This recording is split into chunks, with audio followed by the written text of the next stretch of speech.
Namaskaram. In your proverb, when you balance your heart and mind equally, then you are the master of yourself.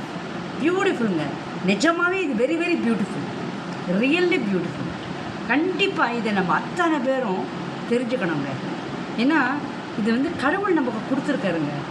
நான் அடிக்கடி கடவுள்ங்கிறது இது உண்மை. அதை நம்ம நிஜமாகவே நம்ம தெரிஞ்சுக்கணும், உணரணும். சரி, என்ன சொல்கிறா, கொஞ்சம் இது டெக்னிக்கலாக இருந்தாலும் அதை நீங்கள் கொஞ்சம் புரிஞ்சுன்னு வச்சுக்கோங்களேன். ரொம்ப ஈஸி, ஒன்றுமே இல்லை. ஹார்ட் அண்ட் மைண்ட் இது ரெண்டும் சொல்கிறா. ஹார்ட்டுன்னா என்ன, மைண்டுன்னா என்ன? Heart is equal to actions. நம்மளோட ஆக்ஷன்ஸ்லாம் நம்ம பண்ணுறோம் பார்த்தீங்களா? மனசு போல் நான் பண்ணுறேன், என் மனசு சொல்லிட்டு நான் பண்ணுறேன் சொல்லுவோம் இல்லையா நம்ம. ஸோ ஹார்ட் அப்படின்னா இட்ஸ் ஈக்குவல் டு ஆக்ஷன்ஸ். நம்ம என்னெல்லாம் பண்ணுறோமோ நம்ம அது it's equal to action. Mind அப்படின்னா தாட்ஸுங்கிறது மைண்டு, ஹார்ட் அப்படிங்கிறது ஆக்ஷன். ஸோ இப்போ நீங்கள் புரிஞ்சுக்கோங்க, when you are able to balance your actions with thoughts equally, you are the master for yourself. சரி, இப்போது தாட்ஸும் மனசையும், தட் இஸ் ஆக்ஷன்ஸையும் மீடியேட்டர் ஆக்குறது யாருன்னு கேட்டேன்னா புத்தி. இந்த புத்தி தான் நம்ம எப்போதுமே, நான் அடிக்கடி சொல்கிற மாதிரி, you have to be very active. உங்கள் பிரெயினை எப்போ பார்த்தாலும் ஆக்டிவாக வச்சுக்கோங்க அப்படின்னு சொல்கிறது என்னென்னா, that is going to be a mediator. இப்போது நீங்கள் ஒரு சின்ன விஷயமானாலும் ஒருத்தரை போய் பார்க்க போகிறோம், இல்லை ஒரு விஷயம் நம்ம செய்கிற போகிறோம். ஃபார் எக்ஸாம்பிள், நமக்கு ஒரு கல்யாணத்துக்கு போகிறோம், ஒரு ஒரு சுச்சுவேஷனை க்ரியேட் பண்ணிக்கலாம். ஒரு கல்யாணத்துக்கு போகிறோம், பஃபே சிஸ்டத்துக்கு போகிறோம். ஓகே, இந்த பஃபே சிஸ்டத்தில் பார்த்தோன்னா you will have everything. Continental, அதுக்கப்புறம் ஸ்வீட்ஸு, சாட்டு, ரைஸ் ஐட்டம்ஸு, அந்த மாதிரி எல்லா டிஃபன் ஐட்டம்ஸ் எல்லாம் மிக்ஸ்டாக இருக்கும். ஓகே, சரி. இப்போது you are a diabetic patient. எல்லாமே அசம்ஷன் தான். I am just making you to understand the situation. So நீங்கள் டயபெட்டிக், நீங்கள் வீட்டில் நார்மலாகவே நம்ம ரொம்ப ப்ரிசைஸ்டாக நம்ம கரெக்டாக என்னென்ன சாப்பிட்ணுமோ அதுதான் நம்ம சாப்பிட்றோம் இல்லையா? ஸோ நீங்கள் இவ்வளோ ஐட்டம்ஸு வச்ச உடனே you get excited. It's very ஹியூமன்ங்க, இட்ஸ் வெரி சைக்கலாஜிக்கலி பார்த்தோன்னா we get excited to see all these items at under one roof. எல்லாமே உங்களுக்கு ஸ்வீட்ஸ் இருக்குது, ஐஸ்கிரீம் இருக்குது, அது இருக்குது, இது இருக்குங்கும்போது we get excited. அது இட்ஸ் குவைட் நேச்சுரல். சரி, அப்போது அந்த எக்ஸைட்டட் ஆகும்போது என்ன ஆகுது, மைண்டு தாட்ஸ் சொல்லுது, ஆஹா இன்றைக்கி நம்ம ஒரு கட்டிட வேண்டிதான், அதுக்கப்புறம் ஒரு மருந்து போட்டுக்கலாம் அப்படின்னு சொல்கிறது. மனசு சொல்கிறது வேண்டாம், நீ அப்புறம் நாளைக்கு நீ தான் அவதிப்படுவ, வேண்டாம் அப்படின்னு மனசு சொல்கிறது. இதுக்கெல்லாம் கொஞ்சம் யோஜனை பண்ணி பாருங்க. தாட்ஸ் சொல்கிறது, ஜாலிடா இன்றைக்கி ஒரு கட்டிட வேண்டியதான், போய் ஆற்றுக்கு போய் ஒரு மருந்து போட்டுடலாம் அப்படின்னு. ஸோ மனசு என்ன சொல்கிறது, வேண்டாம் நாளைக்கு நீ அவதிப்படுவ, வேண்டாம் அப்படின்னு சொல்கிறது. ஸோ இப்போ நம்ம என்ன பண்ணணும், இது ரெண்டுத்தையும் நம்ம பேலன்ஸ் பண்ணணும். இதுக்கும் மரியாதை கொடுக்கணும், அதாவது நம்ம கட்டலாம் அப்படின்னு சொன்னதுக்கும் மரியாதை பண்ணணும். அதே சமயத்தில் நம்ம ஜாகிரதையாக இருக்கணும்னு சொல்லக்கூடிய மனசையும் மரியாதை கொடுக்கணும். ஸோ இப்போ என்ன பண்ணுறது, சரி நம்ம என்ன பண்ணுவோம், எல்லாத்தையும் நம்ம அப்படி கொஞ்சம் கொஞ்சமாக நமக்கு எது வேணுமோ அதை மட்டும் நம்ம சாப்பிடணும், மற்றது நச்சிப்பா அப்படின்னு இருக்கணும்.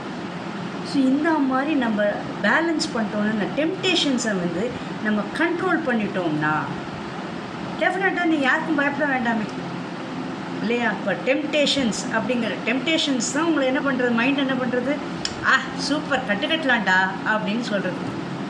அப்போது அந்த டெம்டேஷன்ஸ் என்ன சொல்கிறது, வேண்டாம் ஜாகிரதை, நாளைக்கு திருப்பியும் டாக்டர்கிட்ட போனோன்னா கஷ்டம், மருந்து எழுதி கொடுத்துருவார், வேண்டாம் அப்படின்னு மனசு சொல்கிறது. ஆக்ஷன்ஸை கண்ட்ரோல் பண்ணுறது.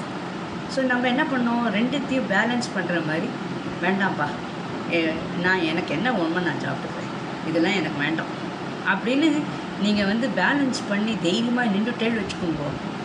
தேர் யூ ஆர் மாஸ்டர். ஸோ நீங்கள் யாருக்கும் பயப்பட வேண்டாம். So this is how in எல்லா ஆக்ஷன்ஸ்லேயும் இப்படி இருக்கணும். நான் ஒரு எக்ஸாம்பிள் சாப்பாடு பற்றி நான் சொன்னேன். இதே எல்லாத்துலேயும் நம்ம அந்த மாதிரி கண்ட்ரோலாக இருந்தோம்னு வச்சுக்கோங்களேன், டெஃபினட்டாக வி ஆர் மாஸ்டர்ஸ். ஒருத்தர்கிட்ட பேச போகிறோம், ஓகே, அந்த ஒருத்தர்கிட்ட பேசும்போது சில இடங்கள்லாம் வந்து பார்த்தீங்கன்னா they will get attracted to your words, your appearance, உங்களோட ஆட்டிடியூட் எல்லாம் அவளுக்கு பிடிக்கும். ஸோ அவள் வந்து நிறைய விஷயங்களை உங்கள்கிட்ட ஷேர் பண்ணுவா, எல்லாம் ஓகே. ஒரு கேட்டகரி ஆஃப் பீப்புள் எப்படின்னு கேட்டேன்னா, உங்களை பிடிக்கும் ஆனால் பிடிக்காது. எப்படி உங்களை பிடிக்கும் ஆனால் பிடிக்காது. ஸோ அந்த மாதிரி ஒரு கேட்டகரிக்காரர்கிட்டலாம் நம்ம என்ன பண்ணணும், ஜாகிரதையாக நம்மளும் இருக்கணும். ஸோ அப்போது நம்ம எந்த கேட்டகரியில் யார் இருக்கா அப்படிங்கிறத வந்து you have to balance. Because everybody is good in this world. God's கிரியேஷனில் எவ்ரிபடி இஸ் குட். ஸோ இவாளை வந்து பேடு குட்டுன்னு சொல்கிறதுக்கு I don't have rights. But எனக்கு அவள் மேட்சிங்காக இருக்காளா அப்படிங்கிறது தான் I have got a control.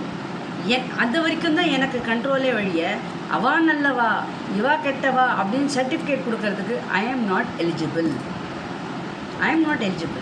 எனக்கு இவா மேட்சிங் இல்லை, எனக்கு ஒத்து வரல, எனக்கு அவ்வளோதான். நான் அதுக்கோசம் நான் சண்டை போட மாட்டேன். I will not abuse, I will not del any thing about, I know comments. Only thing is I will keep apart. கொஞ்சம் அவாகிட்டேன்னு ஐ வில் பி தூரத்தில் இருப்பேன். இதுக்கு ஒரு பெரிய எக்ஸாம்பிள் என்னென்னா, என்னோடய பழைய நெய்பருங்க. நிஜமாகவே I got rid of that person. நிஜமாகவே நான் ஜெயிலேருந்து நான் வெளியில் வந்த மாதிரி இருக்கேன். நான் அவ்வளோ ஒரு மைண்டுக்கு ஒரு ஃப்ரீயாக இருக்குது. ரொம்ப கஷ்டப்பட்டேன். சி அதர் அப்பார்ட், இவாளோட அந்த ஒரு சொல்லுவா தெரியுமா, திருஷ்டி அப்படின்னு, கண் ரொம்ப ஜாஸ்தி. அது சொல்லக்கூடாது, பட் எனக்கு அந்த விஷயங்கள்லாம் எனக்கு நல்லா தெரியுங்கிறதுனால, and other people will not agree to it, but I know. அதனால் அவள் கண்ணில் நான் படாமல் நான் எவ்வளோ தூரம் காப்பாற்றிட்டேன்னா காட் ஒன்லி நோஸ். நிஜமாங்க ரொம்ப கஷ்டம். ஸோ அந்த விஷயத்தில் என்னை கடவுள் என்னை காப்பாற்றிட்டது. அங்கேருந்து நிஜமாகவே இப்போ ஐ எம் டோட்டலி கூண்டுலேருந்து ஒரு கிளியை திறந்து விட்ட மாதிரி இருக்கேன் நான், சீரியஸாக. அந்த மாதிரிலாம் நிறைய பேர் இருக்காங்க. ஸோ நம்ம எப்போதுமே வி ஹாவ் டு பி என்ன சொல்கிறது, கான்சன்ட்ரேஷன் அவேர்னஸோடு எப்போதும் இருக்கணும். நம்ம வந்து அவளை நல்லவா கெட்டவா சொல்கிறதுக்கு அதிகாரம் கிடையாது. ஆனால் எனக்கு அவள் செட் ஆகலை அப்படின்னு சொல்கிற வரைக்கும் தான் யூ ஹவ் காட் ரைட்ஸ். அதே சமயத்தில் அதை சொல்லாமல் யூ ஹாவ் டு ஜஸ்ட் அப்படி தண்ணி வேணா, இந்த தாமரை இலையில் வந்து தண்ணி படுற மாதிரி, அப்படி எண்ணெயில் தண்ணி இருந்தால் எப்படி இருக்கும், அந்த மாதிரி நம்ம ஸ்கிப் பண்ணிகிட்டே போகணும். That is how I have come. Not 1 year, 1 day, 2 days, 5 years, whole 5 to 6 years. நிஜமாக அவாக்கிட்டே நான் அப்படி தப்பிச்சுட்டு வந்திருக்கேன். நான் நிஜமாகவே எனக்கு ரொம்ப கண்ட்ரோல் பண்ண முடியாமல் நான் சொல்லிட்டேன். ரொம்ப கஷ்டம். அந்த மாதிரி மனுஷாலாம் இருக்கும்போது நம்ம ஒன்றும் பண்ண முடியாது. அவளும் டெனன்ட்டு, நானும் tenant. No, you can no escape. God is great. Thank you.